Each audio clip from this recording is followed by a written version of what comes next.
Kembali bersama saya Maidop Elfrina di Kompas Petang. Saudara, Presiden Prabowo Subianto melantik menteri dan wakil menteri baru di jajaran Kabinet Merah Putih.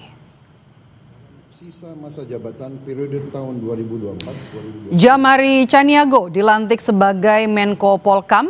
Kemudian ada juga nama Erick Thohir yang kini resmi menjabat sebagai Menteri Pemuda dan Olahraga usai dicopot dari Menteri BUMN. Selain itu, saudara, ada juga nama Ahmad Doviri yang diangkat sebagai penasehat khusus bidang Kamtipmas dan Reformasi Polri. Sebaik-baiknya dengan penuh rasa tanggung jawab. Selain melantik menteri dan wakil menteri, Presiden Prabowo Subianto juga melantik kepala staf kepresidenan yang baru, yakni Muhammad Kodari. Kodari sebelumnya menjabat sebagai wakil kepala staf kepresidenan. Presiden juga melantik Kepala Badan Komunikasi Pemerintah, Angga Raka Prabowo. Sebelumnya Angga menjabat sebagai Wakil Menteri Komunikasi dan Digital. Usai dilantik, Angga Raka Prabowo bilang Badan Komunikasi Pemerintah ini adalah transformasi dari PCO dan salah satu tugasnya adalah memperkuat komunikasi agar semua program-program pemerintah bisa tersampaikan dengan baik ke publik.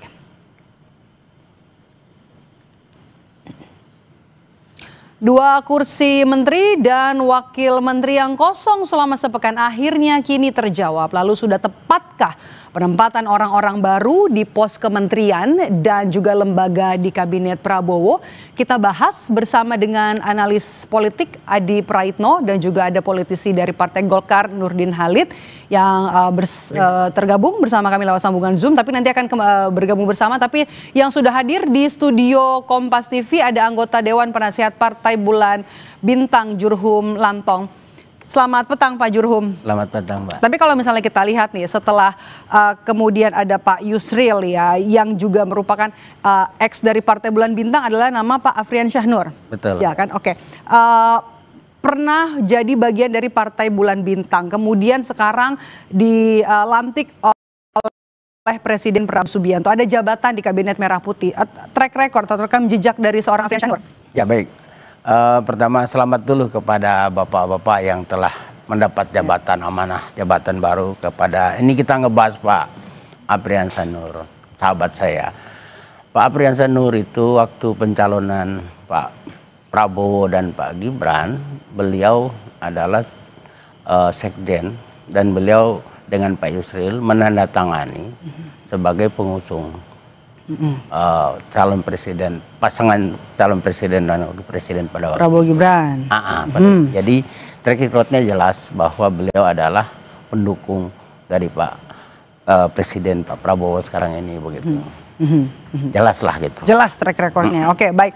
Saya sudah bergabung juga Adi Praitno dan juga politisi Partai Golkar, ada Pak Nurdin Halid dengan Maidop di sini, ada Pak Jurhum juga di sini. Mas Adi dan juga Pak Nurdin. Saya ke Mas Adi. Mas Adi Prai, bagaimana Anda membaca pilihan-pilihan dari Prabowo Subianto? Arah kerja kabinet terlihatkah dari nama-nama yang mengisi atau dilantik hari ini? Ya, saya kira memang kalau kita mau jujur ya, dari sekian begitu nama yang hari ini dilantik, baik sebagai menteri, kemudian juga wakil menteri, penasihat khusus, termasuk juga kepala badan, saya kira overall menurut saya adalah nama-nama yang saya kira cukup familiar di bidang politik ya. Dan tentu harapan terbesarnya dari publik adalah soal pembuktian kinerja.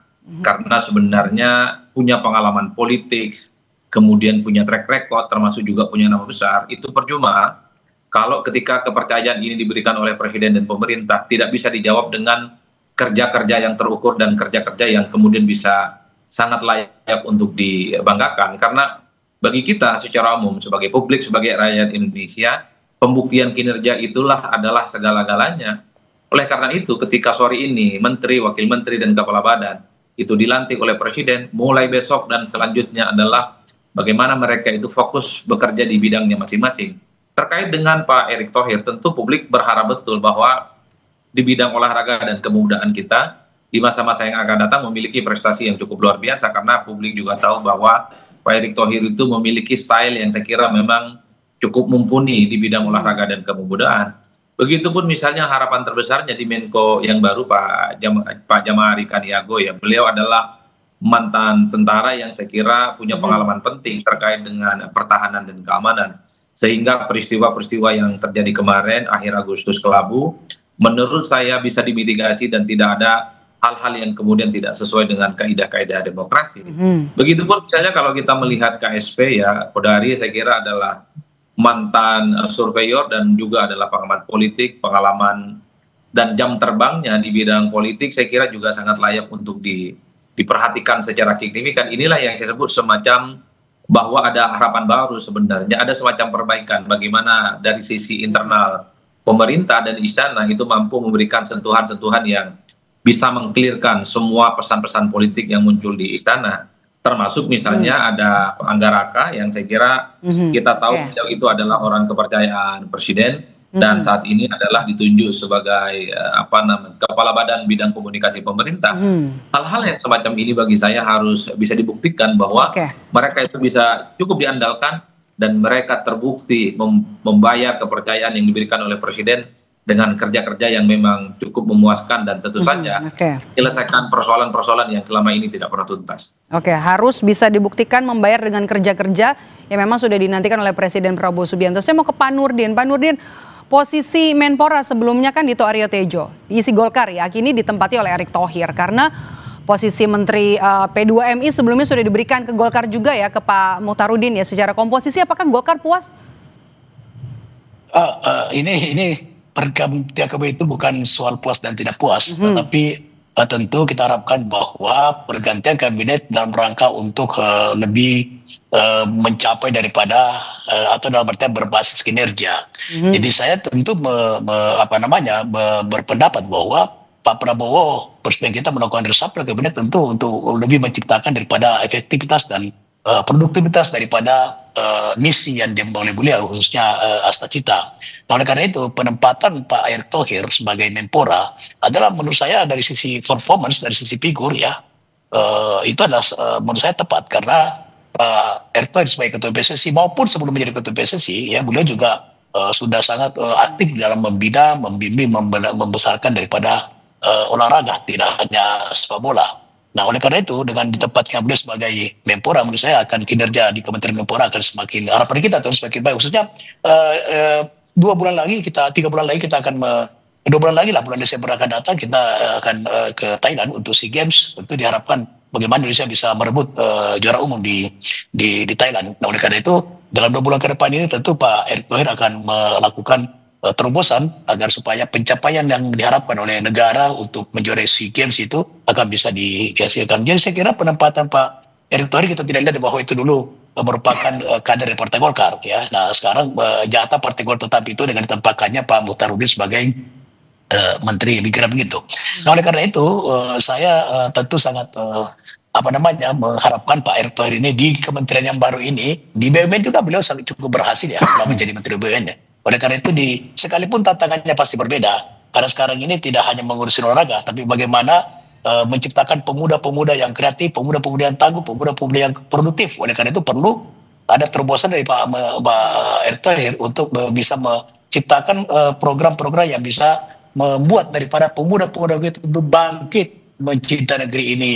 Bagaimana memang demonstran itu kita butuhkan. Demonstrasi itu bukan sesuatu yang dilarang, tapi bagaimana setiap penyaluran aspirasi oleh para pemuda kita, oleh para mahasiswa kita itu diserukan kepada sesuai dengan konstitusi dan punya nilai-nilai atau tidak meninggalkan nilai-nilai yang hidup dan berkembang di negeri kita. Demikian. Oke, terima kasih Pak Nurdin. Saya mau ke Pak Jurhum dulu. Pak Jurhum, kalau misalnya kita lihat, termasuk juga rekam jejak Anda, seberapa kenal Anda dengan Pak Afriansyah begitu ya, selama masih dalam satu partai ya.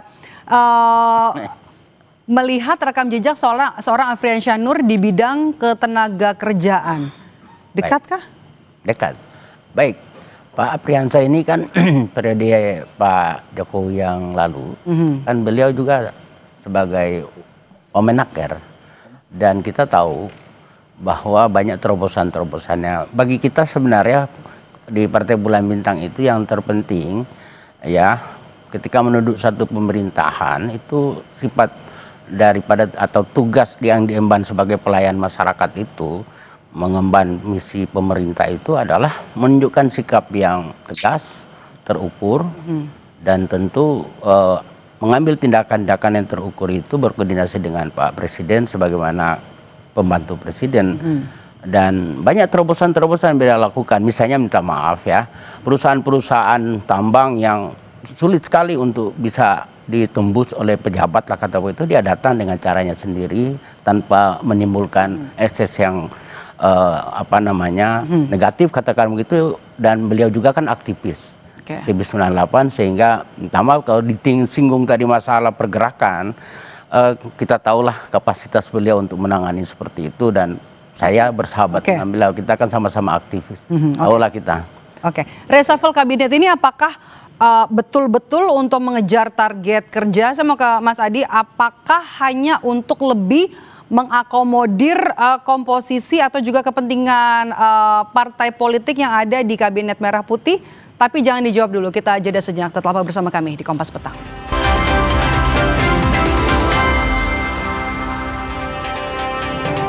Kembali bersama saya Maido Pelfrina. Saudara, saya melanjutkan dialog kita di Kompas Petang hari ini. Saya kembali ke Mas Adi. Mas Adi, tadi kita terpotong. Reshuffle kabinet kali ini memang untuk mengejar target kerja atau hanya untuk memastikan komposisi kepentingan-kepentingan politik atau partai politik di kabinetnya Pak Prabowo? Ya, saya kira itu bagian dari akumulasi secara total. Satu sisi memang ada keinginan untuk memperbaiki kinerja kabinet, terutama posisi menteri dan wakil menteri yang beberapa waktu yang lalu itu kosong, dan pada saat yang bersamaan memang kita tidak bisa menutup mata bahwa ada sejumlah akomodasi politik kepada partai-partai koalisi dari pemerintah. Karena kalau kita cek satu persatu, misalnya posisi hari ini yang kemudian dilantik oleh Presiden, khususnya wakil menteri yang 3 orang dilantik, misalnya wakil menteri Ketenagakerjaan, kemudian Wamenhut, termasuk juga Wamenko. Saya kira itu adalah orang-orang yang selama ini terkonfirmasi sebagai bagian dari kader partai politik. Bagi saya sebenarnya, Maidov, secara prinsip per hari ini sudah tidak relevan lagi sebenarnya apakah menteri itu dari partai politik, apakah menteri itu berasal dari kalangan profesional, apakah dia juga berasal dari kerja-kerja yang selama ini misalnya di bidang ahli tertentu. Yang paling prinsip sebenarnya adalah ketika dia dilantik dan dipercaya oleh Presiden adalah soal pembuktian kinerja. Apakah dia ketika dipercaya dan diberikan tanggung jawab sebagai pembantu Presiden mampu menunjukkan kerja-kerja yang kemudian bisa dibuktikan. Hanya dengan cara itu persoalan politik akomodasi, soal sharing power, persoalan ini adalah politik merangkul, itu akan hilang seketika ketika kerja-kerja menteri, wakil menteri, dan kepala badan yang hari ini dilantik itu mendapatkan apresiasi yang cukup positif. Misalnya Pak Erick Thohir kalau kemudian di periode-periode yang akan datang mampu membuat bagaimana persoalan sepak bola kita dan olahraga kita secara umum itu layak dibanggakan, apalagi di 2026 misalnya Indonesia timnas bisa main di Piala Dunia. Saya kira ini akan menjadi capaian yang luar biasa. Publik percaya itu terkait dengan itu semua. Mas Adi, selain melihat gaya Prabowo dalam menggeser orang-orang, terutama orang-orang dekatnya ke kabinet, ada Anggaraka, kemudian juga Menko Polkam juga kan orang dekatnya Prabowo. Apa yang Anda baca dari sini? Ya, saya kira memang untuk posisi-posisi penting, posisi-posisi strategis ya. Belakangan ini setelah ada 2 kali reshuffle, yaitu terutama ketika ada pelantikan menteri 2 minggu yang lalu dan hari ini, saya kira satu hal pesan politiknya bahwa ketika ada agenda-agenda politik strategis, itu memang sepertinya harus dipercayakan kepada orang-orang yang berada di inner circle kekuasaan dan cukup dekat memahami bagaimana visi misi dan karakter dari Pak Prabowo Subianto. Misalnya terkait dengan Kepala Badan Komunikasi Pemerintah, itu kan dijabat oleh Anggaraka. Tentu harapan terbesarnya adalah supaya komunikasi publik para pejabat-pejabat di sekitaran istana itu tidak seperti yang dahulu kala, tidak seliptang, tidak kemudian menimbulkan kegaduhan dan tidak menimbulkan huru-hara. Itu penting karena saya kira gara-gara komunikasi politik para menteri dan wakil menteri beberapa waktu yang lalu, sentimen negatif kepada pemerintah kan juga mulai cukup signifikan. Termasuk juga misalnya soal Menko yang saya kira kita tahu beliau itu adalah orang yang juga cukup dekat dengan Pak Presiden hari ini. Apalagi kita berkaca kepada peristiwa demonstrasi Agustus lalu, saya kira Maidov, inilah yang saya sebutkan bahwa posisi-posisi strategis, posisi-posisi penting itu memang sangat penting deliver kepada orang-orang yang cukup dekat dan memahami persis bagaimana keinginan Prabowo, dan bahkan kita tahu Menkop itu kan sangat tergantung dan sangat terkait soal bagaimana koperasi Desa Merah Putih itu bisa diwujudkan dan direalisasikan. Makanya yang jadi menteri itu adalah Pak Julian Toro. Saya kira itu adalah pesan politik yang cukup sederhana untuk memastikan bahwa program strategis presiden harus minimal mandatorinya dieksekusi langsung oleh orang-orang yang cukup dekat dengan presiden. Oke, saya mau ke Pak Nurdin. Ini kan figur dekat juga masuk kemudian merapat ke kabinetnya Prabowo Subianto. Perombakan kabinet reshuffle ini sudah terjadi 2 kali ya, tadi sudah disampaikan. Apakah untuk reshuffle kabinet ini partai koalisi diajak bicara juga? Saya kira begini ya, bahwa presiden melakukan reshuffle tentu pendekatannya agar supaya visi misi beliau khususnya bagaimana mewujudkan cita-citanya itu bisa tercapai, dan kinerja para kabinet itu adalah terukur dan bisa dievaluasi oleh Bapak Presiden secara langsung terhadap tingkat keberhasilan maupun kegagalan. Tentu yang diharapkan adalah keberhasilan yang tinggi. Nah, itu merupakan basis kinerja daripada kabinet, tentu menjadi pertimbangan. Jadi bukan soal dekat dan tidak dekatnya seseorang yang dipilih Bapak Presiden. Tapi juga faktor kedekatan bukan sesuatu yang mustahil. Tapi yang paling penting di sini saya kira Pak Presiden tetap pada prinsip kapasitas daripada personal yang bersangkutan. Kalau kita lihat yang diangkat ini kan mungkin memang Mas Adi ada benarnya bahwa mungkin ada akomodatif politik, tapi bukan bagi baik kekuasaan ya.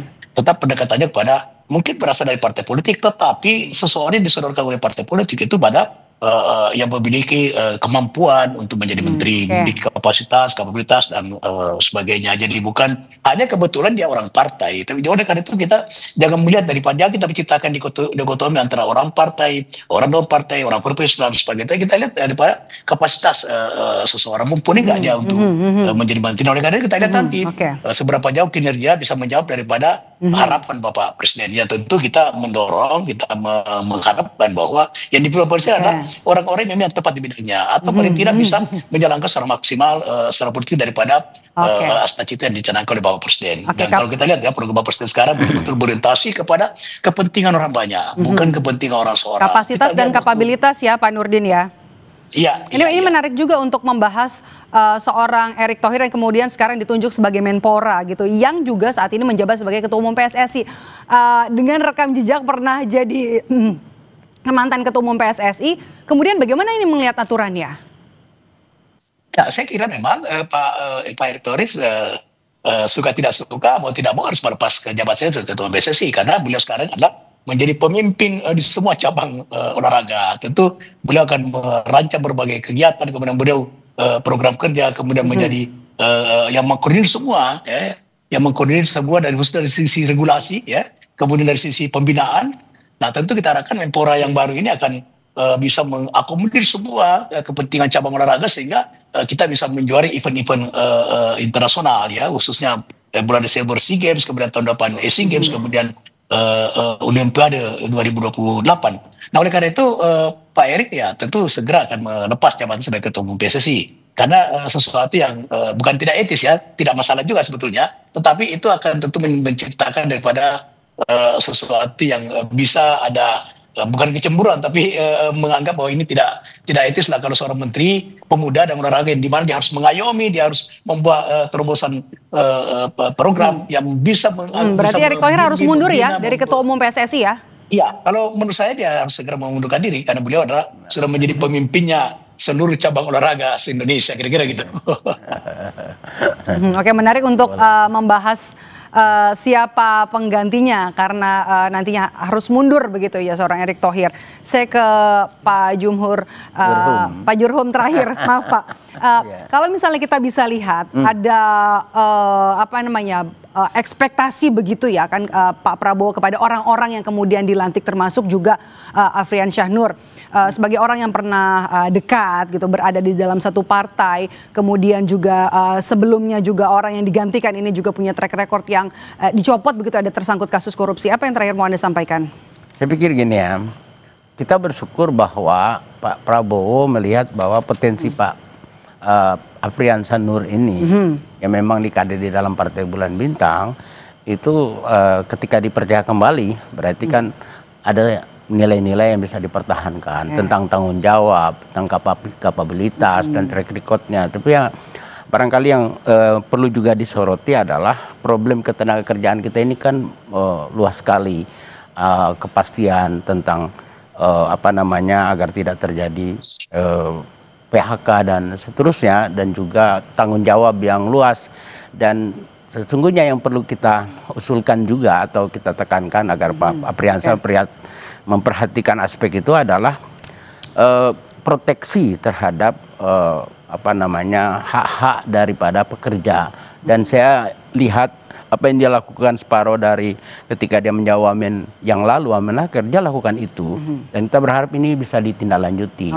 Dan dari aspek itu sebenarnya karena beliau juga berkonsultasi tentu dengan Presiden, dengan Pak Menteri, tapi di internal kita di Partai Bulan Bintang kepastian hukum atas hak-hak pekerja itu kan penting, dan ini menjadi hal yang memang kita kuatkan sifat itu gitu loh. Baik, kita nantikan nanti kerja-kerja orang-orang yang baru dilantik hari ini di istana. Terima kasih Pak Jurhum Lantong sudah bergabung bersama kami langsung dari studio Orange Kompas TV Palmera, dan juga ada Mas Adi Praitno dan juga Pak Nurdin Halid. Sehat selalu Bapak-bapak. Terima kasih.